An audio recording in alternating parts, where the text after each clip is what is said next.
parcours de santé a été évoqué par Benoît. Ce parcours de santé, je l'ai connu moi, plus jeune. Je me suis entraîné sur ces obstacles.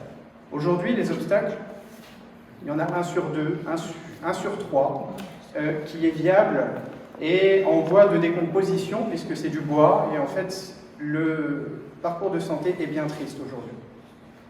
On va faire un choix, on va le supprimer. On va supprimer ces équipements dans ce bois, et les équipements d'un éventuel parcours de santé, on propose, dans la mesure de la réglementation, de développer des équipements du parcours de santé autour de la véloroute qui sera construite le long du canal par le département.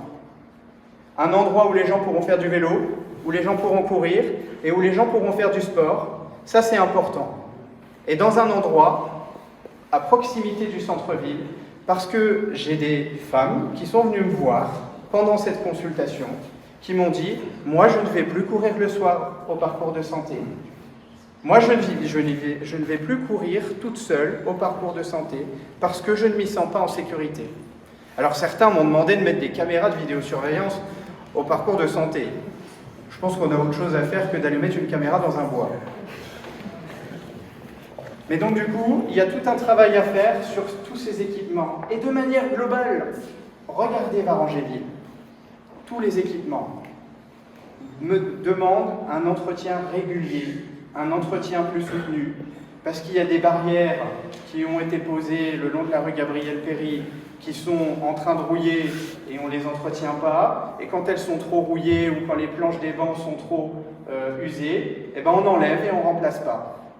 À un moment donné, ce qu'il faut faire pour que les gens soient à l'aise dans leur ville et que le cadre de vie soit correct, à la hauteur des impôts que les Varangévillois payent, eh ben, il faut que ce soit entretenu, que ce soit propre, que ce soit bien peint et que le fleurissement soit un petit peu plus raisonné. Quand je vois que lorsqu'on enlève les fleurs, qu'on les jette dans le camion et que finalement on les jette, ça me pose problème à moi, c'est de l'argent public qu'on jette à la poubelle.